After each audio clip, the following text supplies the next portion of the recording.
বিয়ে করলে রিজিক খুলে যায়, কপাল খুলে যায়। ওয়াদাটা কার? চিল্লায় বলেন কার?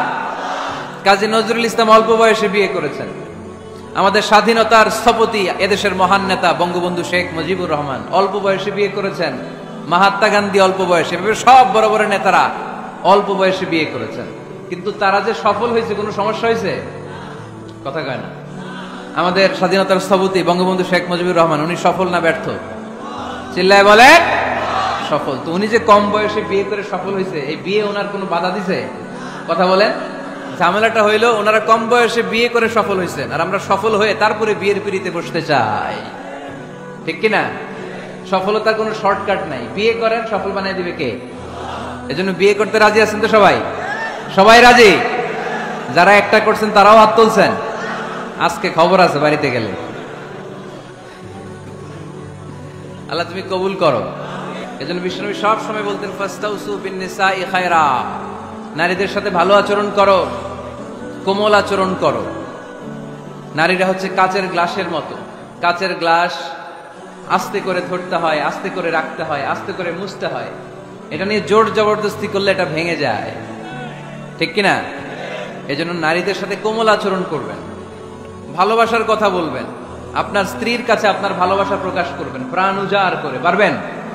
সবাই পারবেন তো? ওই যে ইয়াং ছেলেপেলেরা বিয়েই করে নাই, কয় জি পারমু, মানে আগে থেকেই রেডি। মাশাআল্লাহ, আল্লাহ তুমি কবুল করো। এই গার্লফ্রেন্ড বয়ফ্রেন্ড, এই পরকিয়া, এই বিবাহ বহির্ভূত কোনো সম্পর্কের সাথে আমরা নাই, ঠিক কিনা? আমরা বিয়ের মাধ্যমে পবিত্র বন্ধন নিয়ে জান্নাতে যেতে চাই, কারণ বিয়ের বন্ধনটা এটা জান্নাতি বন্ধন।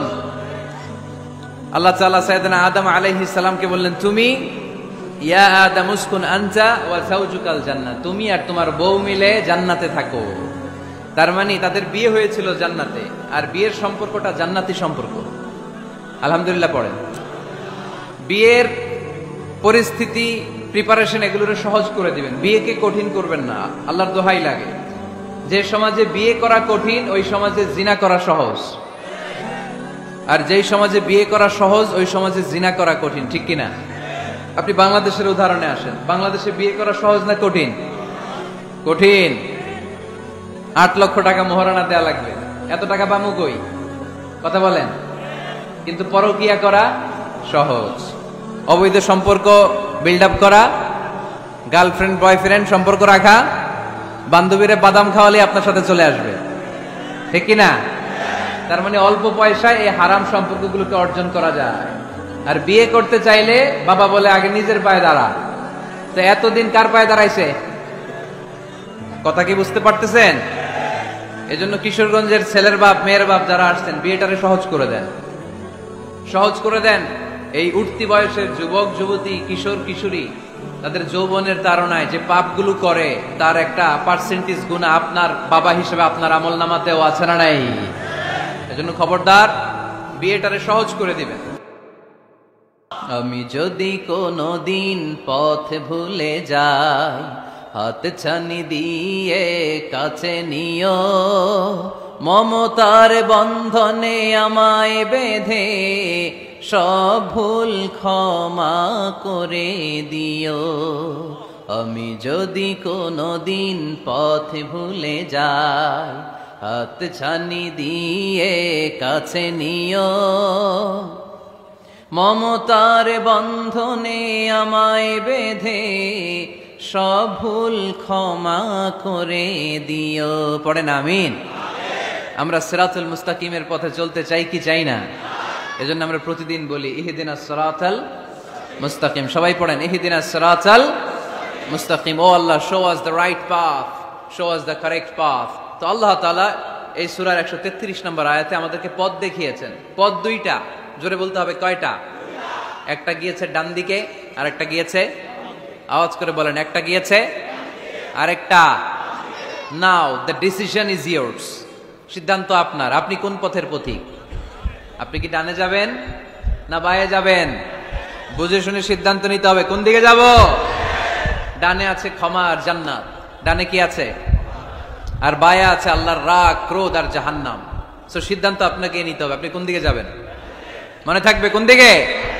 এজন্য রাব্বুল আলামিন বলেন ওয়াসারিউ ইলা مغفرة من ربكم وجنة عرضها السماوات والأرض أعدت للمتقين سبحان الله পড়ে وسارعوا إلى مغفرة من ربكم ছোট ধাবিত হও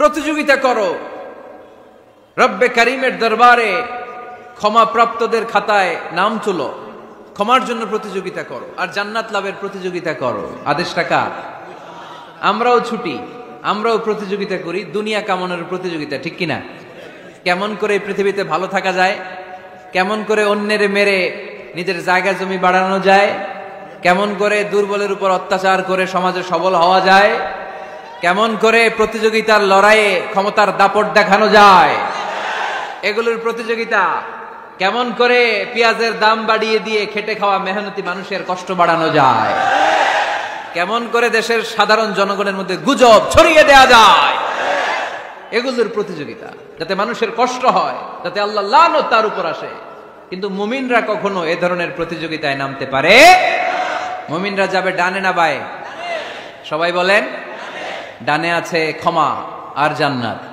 ডানে আছে কি আর উত্তর দিতে হবে আমার প্রশ্নের ডানে আছে কি আর দুইটা জিনিস আছে এক নম্বরে ক্ষমা দুই নম্বরে আওয়াজ করে বলেন এক নম্বরে দুই নম্বরে এই দুইটা আমরা চাই কি চাই না আল্লাহ বললেন সারিউ ইলা মাগফিরাতিন মির রাব্বিকুম রবের পক্ষ থেকে ক্ষমার দিকে ছোট ওয়া জান্নাতিন আর এমন জান্নাতের দিকে ছোট আরদুহাস সামাওয়াতু ওয়াল আরদ যে জান্নাত আকাশ জমিন বিস্তৃত আল্লাহ রাসূল সাল্লাল্লাহু আলাইহি ওয়াসাল্লাম বললেন ইন্না মিসরাঈন মিন মাসারি'আল জান্নাহ মা বাইনা মক্কা ওয়া হাজার সৌদি আরবের মক্কা শহর থেকে বাহরাইন দেশের হাজার শহর যত দূর জান্নাতের এক একটা দরজার অর্ধেক তত দূর তার মানে এক দরজা দিয়ে কয়েক হাজার কোটি জান্নাতি এক ধাক্কায় ঢুকবে সুবহানাল্লাহ আসতে বললেন দরজা দিয়ে যদি কয়েক হাজার লোক এক ধাক্কায় ঢুকতে পারে দরজার সাইজে যদি এত বড় হয় তাহলে জান্নাতের সাইজ কত ওই জান্নাতে কোনো ধাক্কা ধাক্কি আছে এজন্য আল্লাহ বললেন ওয়াসারিউ ইলা মাগফিরাতিন মির রাব্বিকুম ওয়া জান্নাতিন আরদুহাস সামাওয়াতু ওয়াল আরদ উইদ্দাত লিল মুত্তাকিন আল্লাহর ক্ষমার দিকে ছোট আল্লাহর জান্নাতের দিকে ছোট যেই জান্নাত ছোট নয় যেই জান্নাতটা সংকীর্ণ নয় যেই জান্নাত হলো আকাশ জমিন বিস্তৃত সুবহানাল্লাহ উইদ্দাত লিল মুত্তাকিন এই জান্নাতকে আল্লাহ তাআলা মুত্তাকিদের জন্য তৈরি করেছে কাদের জন্য আপনাদের জন্য তৈরি করেছে আলহামদুলিল্লাহ পড়েন মুত্তাকি কারা যারা